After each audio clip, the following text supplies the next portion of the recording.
जो विश्व की उत्पत्ति, स्थिति और लय आदि के एकमात्र कारण हैं, गौरी गिरिराज कुमारी उमा के पति हैं, तत्वज्ञ हैं, जिनकी कीर्ति का कहीं अंत नहीं है, जो माया के आश्रय होकर भी उससे अत्यंत दूर हैं तथा जिनका स्वरूप अचिंत्य है, उन विमल बोध स्वरूप भगवान शिव को प्रणाम करता हूँ। मैं स्वभाव से ही उन अनादि शांत स्वरूप एकमात्र पुरुषोत्तम शिव की वंदना करता हूँ, जो अपनी माया से इस संपूर्ण विश्व की सृष्टि करके आकाश की भांति इसके भीतर और बाहर भी स्थित हैं। जैसे लोहा चुंबक से आकृष्ट होकर उसके पास ही लटका रहता है, उसी प्रकार ये सारे जगत सदा सब और जिसके आसपास ही भ्रमण करते हैं, जिन्होंने अपने से ही इस प्रपंच को रचने की विधि बताई थी, जो सबके भीतर अंतर्यामी रूप से विराजमान हैं तथा जिनका अपना स्वरूप अत्यंत गूढ़ है, उन भगवान शिव की मैं सादर वंदना करता हूँ। सूत जी, महाभाग विद्येश्वर संहिता की जो साध्य साधन खंड नाम वाली शुभ एवं उत्तम कथा है, उसे हम लोगों ने सुन लिया। उसका आदि भाग बहुत ही रमणीय है तथा वह शिव भक्तों पर भगवान शिव का वात्सल्य स्नेह प्रकट करने वाली है। विद्वान, अब आप भगवान शिव के परम उत्तम स्वरूप का वर्णन कीजिए।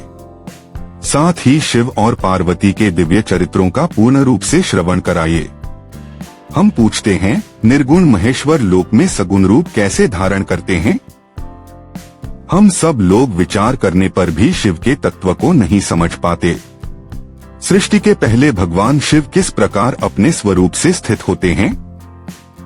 फिर सृष्टि के मध्यकाल में वे भगवान किस तरह क्रीड़ा करते हुए समयक व्यवहार बर्ताव करते हैं और सृष्टिकल्प का अंत होने पर वे महेश्वर देव किस रूप में स्थित रहते हैं? लोक कल्याणकारी शंकर कैसे प्रसन्न होते हैं और प्रसन्न हुए महेश्वर अपने भक्तों तथा दूसरों को कौन सा उत्तम फल प्रदान करते हैं? यह सब हमसे कहिए। हमने सुना है कि भगवान शिव शीघ्र प्रसन्न हो जाते हैं। वे महान दयालु हैं, इसलिए अपने भक्तों का कष्ट नहीं देख सकते। ब्रह्मा, विष्णु और महेश ये तीन देवता शिव के ही अंग से उत्पन्न हुए हैं। उनके प्राकट्य की कथा तथा उनके विशेष चरित्रों का वर्णन कीजिए। प्रभु, आप उमा के आविर्भाव और विवाह की भी कथा कहिए। विशेषतः उनके गार्हस्थ्य धर्म का और अन्य लीलाओं का भी वर्णन कीजिए।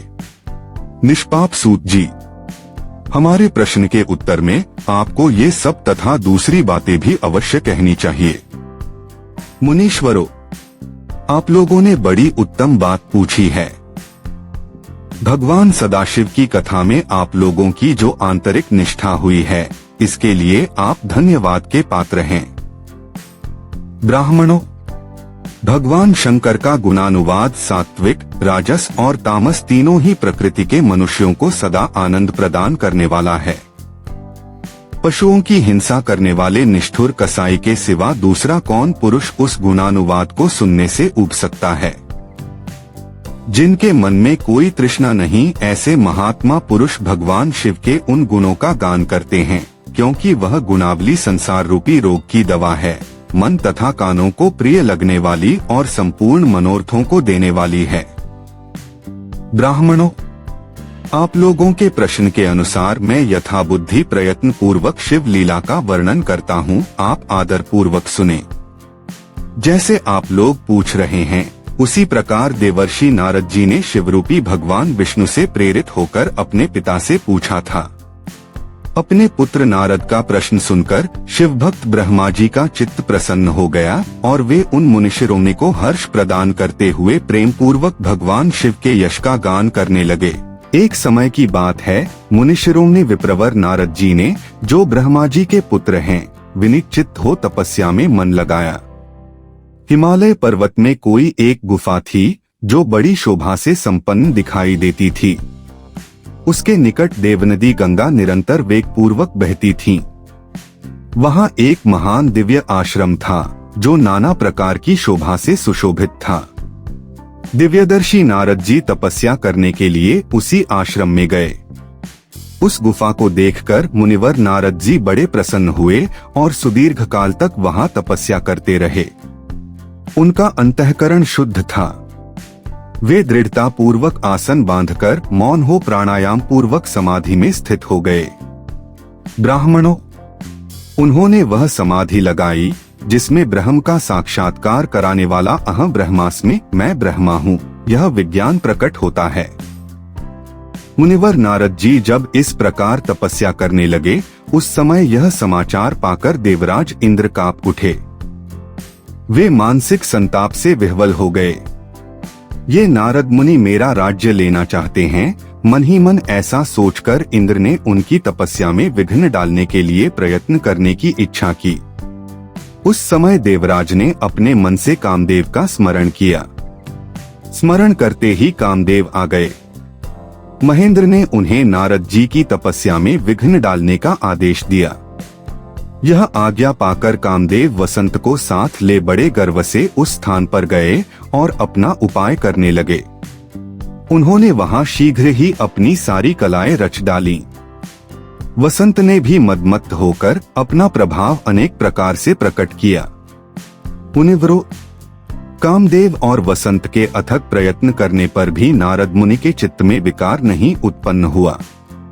महादेव जी के अनुग्रह से उन दोनों का गर्व चूर्ण हो गया।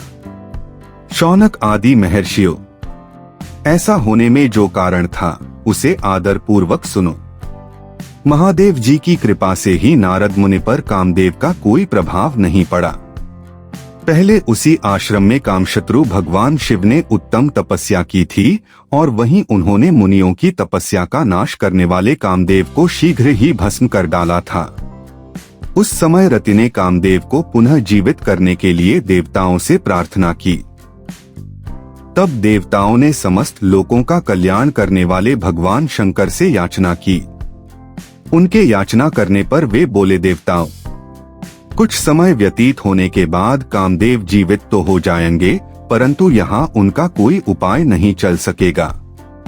अमरगण, यहाँ खड़े होकर लोग चारों ओर जितनी दूर तक की भूमि को नेत्र से देख पाते हैं, वहाँ तक कामदेव के बाणों का प्रभाव नहीं चल सकेगा, इसमें संशय नहीं है।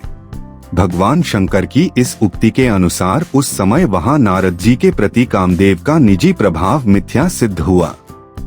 वे शीघ्र ही स्वर्गलोक में इंद्र के पास लौट गए। वहाँ कामदेव ने अपना सारा वृत्तांत और मुनि का प्रभाव कह सुनाया। तत्पश्चात इंद्र की आज्ञा से वे वसंत के साथ अपने स्थान को लौट गए। उस समय देवराज इंद्र को बड़ा विस्मय हुआ। उन्होंने नारद जी की भूरी भूरी प्रशंसा की, परंतु शिव की माया से मोहित होने के कारण वे उस पूर्व वृत्तांत को स्मरण न कर सके। वास्तव में इस संसार के भीतर सभी प्राणियों के लिए शंभु की माया को जानना अत्यंत कठिन है। जिसने भगवान शिव के चरणों में अपने आप को समर्पित कर दिया है, उस भक्त को छोड़कर शेष सारा जगत उनकी माया से मोहित हो जाता है। नारद जी भी भगवान शंकर की कृपा से वहां चिरकाल तक तपस्या में लगे रहे। जब उन्होंने अपनी तपस्या को पूर्ण हुई समझा, तब वे मुनि उससे विरत हो गए। कामदेव पर मेरी विजय हुई ऐसा मानकर उन मुनीश्वर के मन में व्यर्थ ही गर्व हो गया। भगवान शिव की माया से मोहित होने के कारण उन्हें यथार्थ बात का ज्ञान नहीं रहा। वे यह नहीं समझ सके कि कामदेव के पराजित होने में भगवान शंकर का प्रभाव ही कारण है। उस माया से अत्यंत मोहित हो मुनि शिरोमणि नारद अपना कामविजय संबंधी वृत्तांत बताने के लिए तुरंत ही कैलाश पर्वत पर गए। उस समय वे विजय के मद से उन्मत्त हो रहे थे। वहां रुद्रदेव को नमस्कार करके गर्व से भरे हुए मुनि ने अपने आप को महात्मा मानकर तथा अपने ही प्रभाव से कामदेव पर अपनी विजय हुई समझकर उनसे सारा वृत्तांत कह सुनाया। वह सब सुनकर भक्त वत्सल भगवान शंकर ने नारद जी से, जो अपनी शिव की ही माया से मोहित होने के कारण काम विजय के यथार्थ कारण को नहीं जानते थे और अपने विवेक को भी खो बैठे थे, कहा, तात नारद, तुम बड़े विद्वान हो, धन्यवाद के पात्र हो, परंतु मेरी यह बात ध्यान देकर सुनो।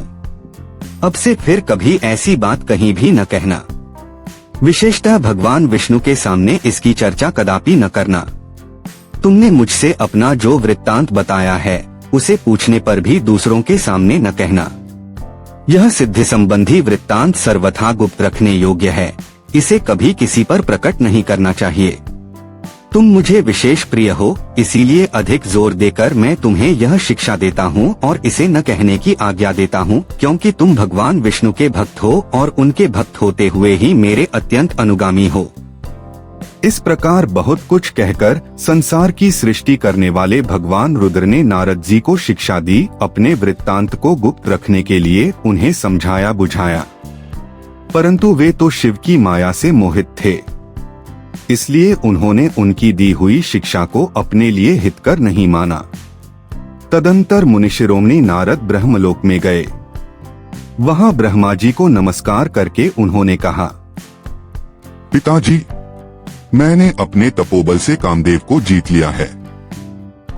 उनकी वह बात सुनकर ब्रह्मा जी ने भगवान शिव के चरणारविंदों का चिंतन किया और सारा कारण जानकर अपने पुत्र को यह सब कहने से मना किया। परंतु नारद जी शिव की माया से मोहित, अतएव उनके चित्त में मद का अंकुर जम गया था, उनकी बुद्धि मारी गई थी। इसलिए नारद जी अपना सारा वृत्तांत भगवान विष्णु के सामने कहने के लिए वहां से शीघ्र ही विष्णुलोक में गए। नारद मुनि को आते देख भगवान विष्णु बड़े आदर से उठे और शीघ्र ही आगे बढ़कर उन्होंने मुनि को हृदय से लगा लिया। मुनि के आगमन का क्या हेतु है, इसका उन्हें पहले से ही पता था। नारद जी को अपने आसन पर बिठाकर भगवान शिव के चरणारविंदों का चिंतन करके श्रीहरि ने उनसे पूछा, तात, कहाँ से आते हो? यहाँ किस लिए तुम्हारा आगमन हुआ है? मुनिश्रेष्ठ, तुम धन्य हो, तुम्हारे शुभागमन से मैं पवित्र हो गया। भगवान विष्णु का यह वचन सुनकर गर्व से भरे हुए नारद मुनि ने मद से मोहित होकर अपना सारा वृत्तांत बड़े अभिमान के साथ कह सुनाया। नारद मुनि का वह अहंकार युक्त वचन सुनकर मन ही मन भगवान विष्णु ने उनकी कामविजय के यथार्थ कारण को पूर्ण रूप से जान लिया। मुनिश्रेष्ठ, तुम धन्य हो, तपस्या के तो भंडार ही हो, तुम्हारा हृदय भी बड़ा उदार है। मुने, जिसके भीतर भक्ति, ज्ञान और वैराग्य नहीं होते, उसी के मन में समस्त दुखों को देने वाले काम, मोह आदि विकार शीघ्र उत्पन्न होते हैं। तुम तो नैष्ठिक ब्रह्मचारी हो और सदा ज्ञान वैराग्य से युक्त रहते हो, फिर तुम में काम विकार कैसे आ सकता है? तुम तो जन्म से ही निर्विकार तथा शुद्ध बुद्धि वाले हो। श्रीहरि की कही हुई ऐसी बहुत सी बातें सुनकर मुनिशिरोमणि नारद जोर जोर से हंसने लगे और मन ही मन भगवान को प्रणाम करके इस प्रकार बोले, स्वामिन, जब मुझ पर आपकी कृपा है, तब बेचारा कामदेव अपना क्या प्रभाव दिखा सकता है। ऐसा कहकर भगवान के चरणों में मस्तक झुकाकर इच्छानुसार विचरने वाले नारद मुनि वहां से चले गए।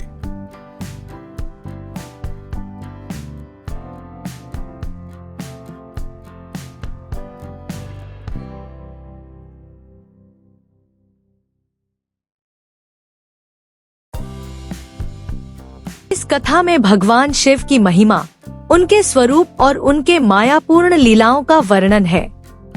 नैमिषारण्य में शौनक आदि ऋषियों ने सूत जी से भगवान शिव के तत्व, स्वरूप और लीला के बारे में प्रश्न किए। सूत जी ने शिव की उपासना, उनके दिव्य गुण, भक्तों के प्रति उनकी कृपा को प्रारंभ किया। नारद मुनि की तपस्या और कामदेव द्वारा उसमें विघ्न डालने की कथा प्रमुख रूप से वर्णित है। नारद जी ने हिमालय की गुफा में कठोर तपस्या की, जिससे इंद्र घबरा गए और कामदेव को उनकी तपस्या भंग करने भेजा।